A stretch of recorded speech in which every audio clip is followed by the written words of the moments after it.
Hello नमस्कार, स्वागत है आज की क्लास में। आज का टॉपिक ना बहुत ही इंटरेस्टिंग है और टीचिंग एग्जाम्स के लिए तो सुपर इम्पॉर्टेंट।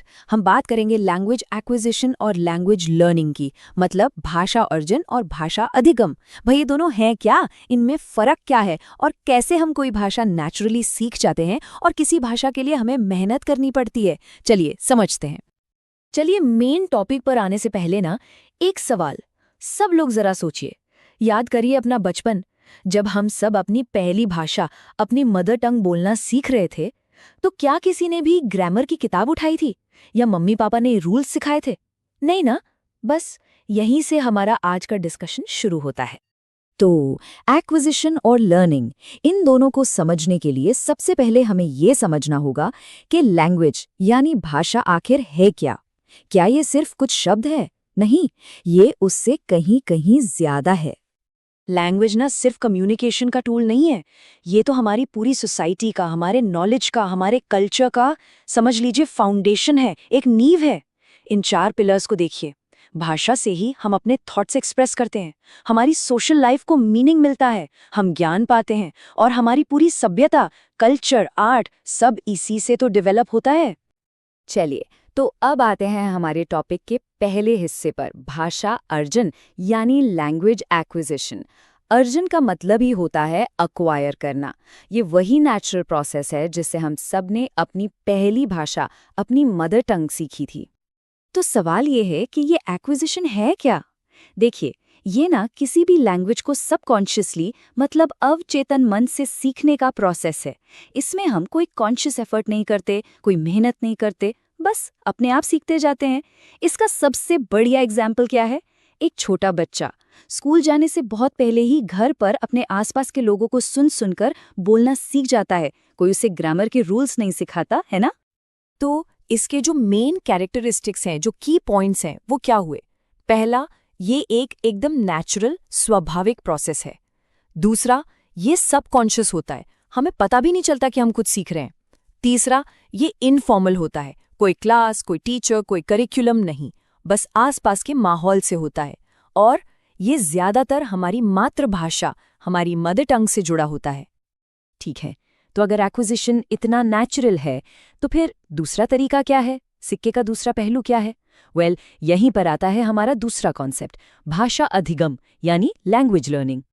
लर्निंग यानी अधिगम, ये एक कॉन्शियस प्रोसेस है, मतलब हम जानबूझकर पूरे एफर्ट के साथ कोई भाषा सीखते हैं। इसमें हमारा पूरा ध्यान और बहुत सारी प्रैक्टिस लगती है।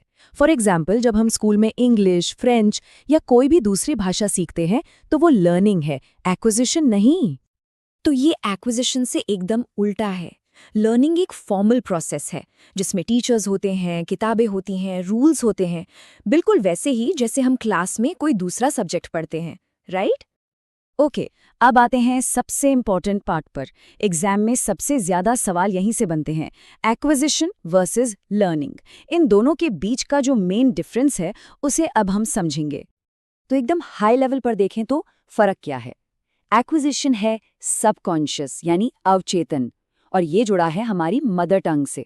और लर्निंग है कॉन्शियस यानी चेतन, और ये जुड़ा है सेकंड लैंग्वेज से।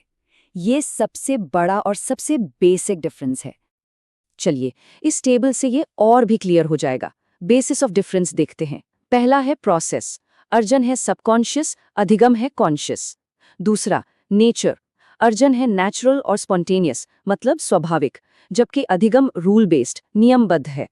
फिर आती है सेटिंग, अर्जन होता है इनफॉर्मल सेटिंग में, जैसे घर, परिवार, और अधिगम होता है फॉर्मल सेटिंग में, जैसे स्कूल। और आखिर में, जैसा हमने कहा, अर्जन जुड़ा है मातृभाषा से और अधिगम दूसरी भाषा से। तो इन सब का निचोड़ क्या निकला? The bottom line is environment, वातावरण। भाषा अर्जन और अधिगम के बीच जो सबसे बड़ा फर्क है, वो इन्वायरमेंट का ही है। एक नेचुरल घर का माहौल एक्विजिशन को प्रमोट करता है और एक स्ट्रक्चर्ड स्कूल का माहौल लर्निंग को। इस एक लाइन को याद रखिएगा, एग्जाम के लिए बहुत जरूरी है। ऑलराइट, अब कुछ रैपिड फायर फैक्ट्स देख लेते हैं। ये वो पॉइंट्स हैं जो एग्जाम्स में सीधे सीधे क्वेश्चन बनकर आते हैं। इनसे ये पूरा कॉन्सेप्ट एकदम क्रिस्टल क्लियर हो जाएगा। रेडी? Let's go. ये जानना बहुत इंटरेस्टिंग है कि एक बच्चा लैंग्वेज कैसे डेवलप करता है।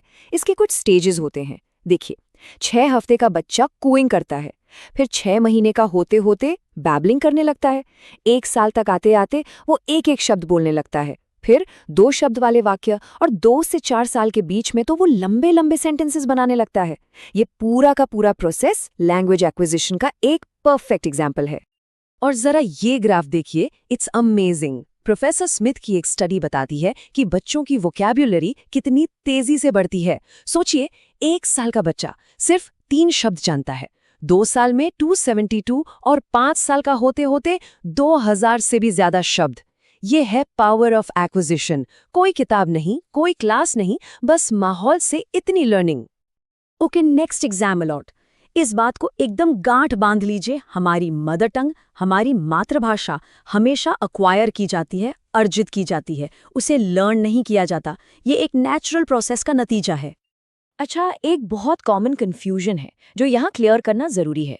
कई लोग मानते हैं कि हिंदी हमारी राष्ट्रभाषा यानी नेशनल लैंग्वेज है, लेकिन कॉन्स्टिट्यूशन के हिसाब से आर्टिकल 343(1) के तहत हिंदी भारत की राजभाषा है, ऑफिशियल लैंग्वेज है। और इसी बात को आगे बढ़ाते हुए ये भी याद रखना है कि भारत की कोई भी कॉन्स्टिट्यूशनली डिफाइंड नेशनल लैंग्वेज नहीं है। हिंदी ऑफिशियल लैंग्वेज है, राष्ट्रभाषा नहीं। ये डिस्टिंक्शन एग्जाम के लिए बहुत जरूरी है। तो चलिए, आज की क्लास को हम एक सवाल पर ख़त्म करते हैं। एक फ्यूचर टीचर होने के नाते ये जानना कि एक्विजिशन और लर्निंग में क्या फ़र्क है, ये हमारे लिए इतना ज़रूरी क्यों है? सोचिए ज़रा, क्योंकि जब हम इस फ़र्क को समझ जाते हैं, तभी हम अपनी क्लास में एक ऐसा एनवायरनमेंट बना सकते हैं जहां दूसरी भाषा सीखना बच्चों के लिए एक बोझ न बने, बल्कि एक नेचुरल और इंटरेस्टिंग प्रोसेस बन जाए। और यही तो एक अच्छी टीचर की निशानी है। चलिए, इसी सोच के साथ आज की क्लास खत्म करते हैं। मिलेंगे अगली क्लास में।